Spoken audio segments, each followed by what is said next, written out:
Pessoal, hoje nós vamos falar de uma das descobertas mais incríveis das neurociências, os neurônios espelho. Fique até o final desse vídeo que você vai entender muito sobre o funcionamento do cérebro e como a gente aprende a partir de exemplos. Então é muito interessante esse estudo aqui, que foi um estudo coordenado por aqui uns cientistas italianos. Então o nome do estudo você pode procurar ali, é Understanding Motor Events, a Neurophysiological Study. Então, o que eles estavam tentando entender inicialmente era a questão de movimentos, como que o nosso cérebro coordena movimentos.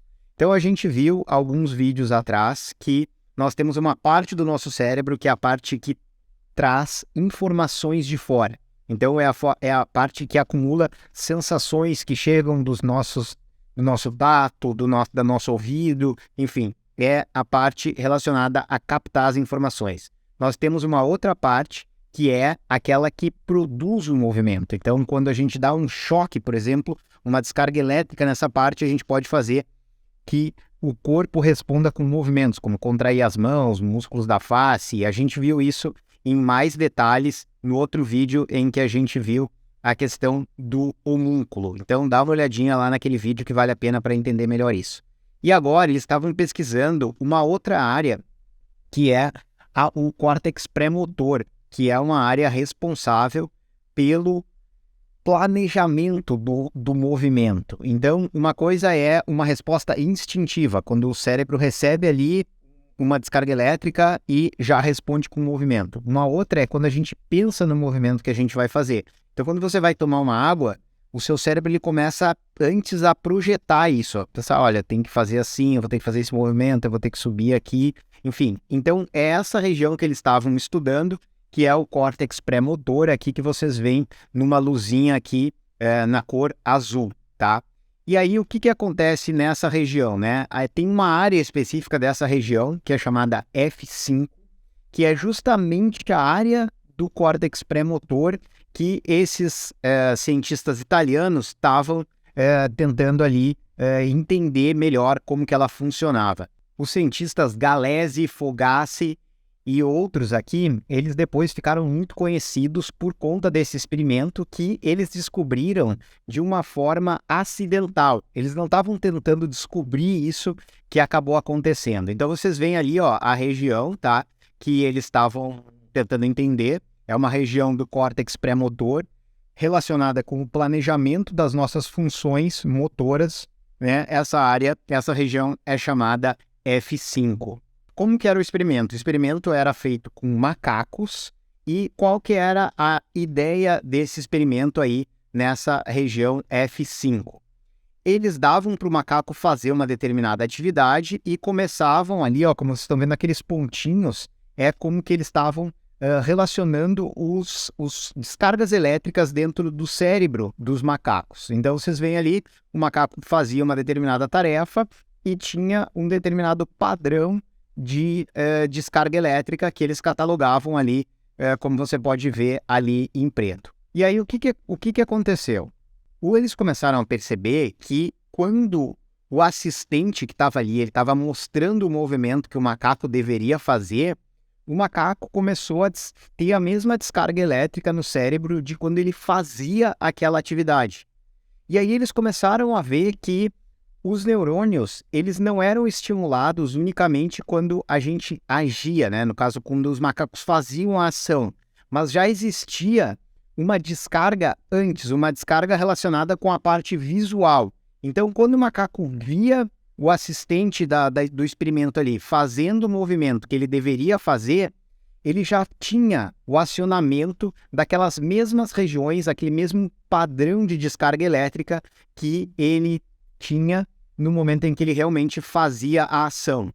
Eles chamaram isso de neurônios espelho, porque eles espelhavam o funcionamento dos neurônios quando de fato a ação acontecia. Então é muito interessante isso, porque nesse primeiro momento eles publicaram essa pesquisa numa revista que não tinha muita relevância no meio acadêmico. No entanto, depois esse tipo de pesquisa, esse tipo de descoberta relacionada com os neurônios espelhos acabou sendo uma das descobertas mais importantes das neurociências, e a gente vai ver para onde que isso acabou escalando, né? Para onde que isso acabou ajudando em diversos tipos de pesquisa e na parte de funcionamento do nosso cérebro.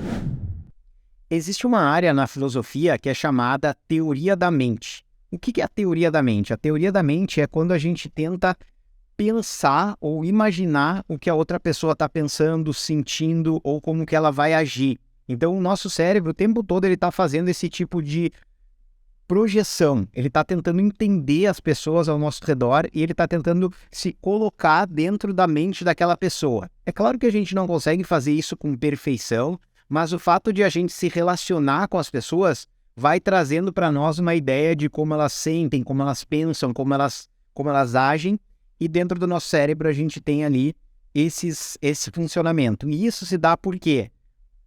Anatomicamente, isso é reflexo dos neurônios espelho. Então, os neurônios espelho, eles é que trazem essa informação sendo projetada, né? Então, eles tentam antecipar aquilo do que quando de fato você está fazendo a ação em si. Então, essa descoberta aí dos pesquisadores italianos, ela se espalhou para diversas outras áreas, mas ela começou em 1992. Esse experimento começou em 1992, como eu falei, foi publicada numa revista que não era tão relevante, e daí começou a ganhar mais estudos, mais pesquisas, e os próprios pesquisadores italianos depois de um tempo depois, fizeram uma nova pesquisa, que é essa pesquisa aqui, ó. Então você pode procurar ela, é a pesquisa Hearing Sounds, Understanding Actions. Então, é quando eles começaram a tentar entender se era somente através da visão, se era somente através da imagem que existia esse fenômeno, que é o fenômeno dos neurônios espelhos. Então, como é que foi esse outro experimento? Ali, ó, vocês estão vendo no lado direito, que é o padrão de acionamento desses neurônios. E ali está o macaquinho. Então, qual que era esse? Eles estouravam um amendoim, por isso que aparece ali crack, né? Então, eles estouravam um amendoim e o macaquinho estourava o amendoim e aí ele poderia comer esse amendoim. Então, esse era o primeiro movimento que o macaco fazia ali para ele ter uma recompensa, né? Do esforço dele ali quebrando o amendoim. E daí, o que eles começaram a descobrir? Eles começaram a descobrir que o macaco, ele começou a relacionar, né, o som e aquela descarga nos neurônios dele. De forma que, no próximo momento, só o som, só de ele ouvir aquele barulhinho do crack, já acionava todo o padrão que ele tinha, o padrão dos neurônios. Ó, vocês podem ver que ele começou a relacionar o som com a atividade neural, e depois só de ele ouvir uma outra pessoa vinha ali e fazia o crack, ele já tinha também o mesmo resultado na parte dos neurônios. Então vocês estão vendo ali, ó, os neurônios acionando com um padrão, aqui a gente vê, tá? E esse padrão, ele também era relacionado com o som. Então eles começaram a descobrir que os neurônios espelhos, eles não funcionavam somente com a visão, somente de você ver alguém fazendo, mas também com o som que estava relacionado com algum tipo de ação. Essa pesquisa ela já foi publicada numa outra revista, na Neuron, que é uma revista já bem mais relevante, e isso aqui, o trabalho dos neurônios espelhos, ele já tinha ganhado mais importância dentro do meio acadêmico, dentro das neurociências, então eles conseguiram ali publicar e conseguiram aumentar a relevância desse descobrimento. Depois eles fizeram um outro experimento, né, que é I Know What Are You Doing, que é tipo, eu sei o que você está fazendo, né, um estudo neurofisiológico. E qual que era esse estudo, tá? Então, o macaquinho ia lá e tinha um determinado movimento, e ele pegava um bloco ali, né? Vocês estão vendo um quadradinho ali, o macaco pegava, então já tinha um disparo neural ali, que vocês podem ver o padrão desse disparo neural. Eles mostravam depois o bloco, mas eles escondiam a última parte. Então, o que acontecia? O macaco via a mão fazendo assim, mas ela não via que ele estava pegando aquele bloco. Mas como ele já tinha visto anteriormente, ele conseguia fazer uma previsão dentro da mente dele, de forma que o padrão de descarga elétrica dentro do cérebro do macaco, nesse caso, ele também era igual a quando ele estava vendo, de fato, aquele bloco sendo agarrado.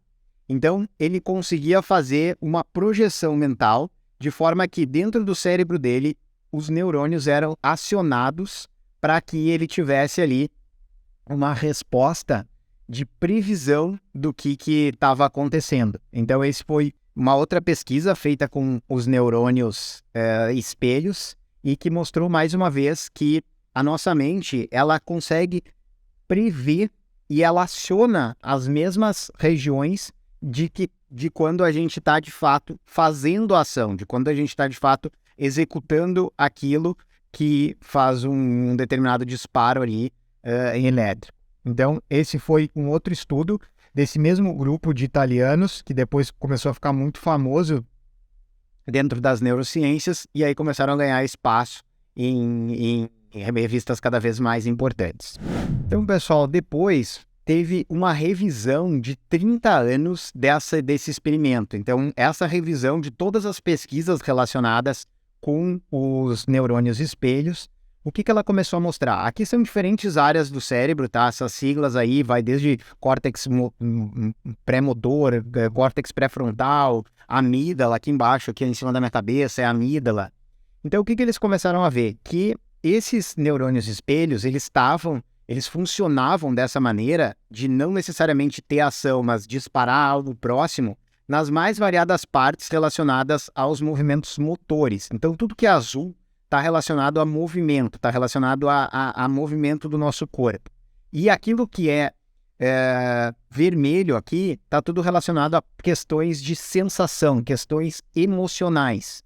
Então, o que eles começaram a descobrir com essa revisão, depois de 30 anos fazendo pesquisas com os neurônios espelho, é que não só a questão física, a questão de aprendizado motor, mas também questões de emoções também são disparadas no nosso sistema, respeitando essas regras aí dos neurônios espelho.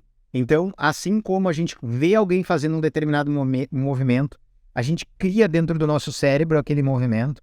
Quando a gente vê alguém triste, alguém feliz, a gente também tem esse mesmo tipo de resposta dos neurônios espelhos. Então, isso acontece em diferentes partes do nosso cérebro. Se você quiser, você pode dar uma olhadinha nessa pesquisa aí. Você consegue dar um print ali e depois ir atrás para ver essa revisão que levou em conta todas as pesquisas que foram feitas com neurônios espelho, desde que eles foram descobertos em 92 até 2022. Então, essa pesquisa é desse ano, ela foi uma pesquisa feita agora. E qual que foi a conclusão? A conclusão que eles chegaram é que, nas mais diversas áreas tem interferência dos neurônios espelhos. Então, a gente tem aqui, no motor, que a gente acabou vendo, né? Na parte emocional, na parte de entendimento de ações, de imitação, de empatia, essa parte social aqui, relacionada à parte social. Também tá os neurônios espelho, eles funcionam também na parte cognitiva, que envolve aprendizado, que envolve a parte de estética, que envolve memória, que envolve predição, né? Você prevê. Também na questão da linguagem, de a gente aprender a falar, a gente aprender a se comunicar. Na questão até mesmo semântica. Semântica é como que a gente entende as palavras. Então, tudo isso, os nossos neurônios espelho, eles estão criando sempre como se fosse um mundo paralelo, né? À medida que a gente está agindo. Então, por isso que o ser humano ele é tão suscetível aos exemplos. Quando a gente é submetido a um exemplo na nossa frente, especialmente quando o nosso cérebro ainda não está bem formado, a gente vai criando dentro do nosso cérebro uma réplica daquilo que a gente está vendo, daquilo que a gente está sentindo, está ouvindo, e a gente começa a moldar o nosso cérebro muito próximo das pessoas que nos incentivam, que estão próximas de nós no começo da nossa vida. Então a gente aprende sobre tudo isso, sobre relação do espaço, sobre ação, sobre observação, sobre entendimento, sobre linguagem, sobre empatia. Tudo isso a gente aprende a partir do exemplo, porque à medida que a gente vê, o nosso cérebro já começa a criar aquilo dentro de nós. E depois, quando a gente vai reproduzir, ele já tem um modelo do qual a gente segue.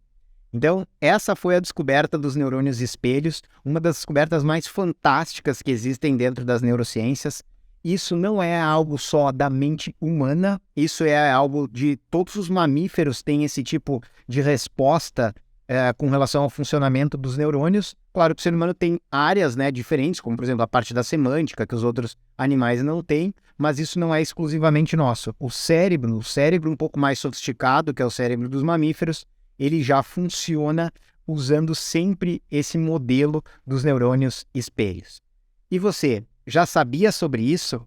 O quanto isso é importante para o ensino, para a transmissão de informações, para você saber que você é o exemplo para muita gente, que muita gente está copiando você, imitando você, as coisas que você faz sem que nem você saiba. A pessoa já está replicando você dentro do cérebro dela sem você saber. Então, a gente deve tomar mais cuidado aí com as nossas ações, com os nossos conselhos, com aquilo que as pessoas estão vendo a gente fazer e também saber que todo mundo que está ao nosso redor está o tempo todo nos influenciando.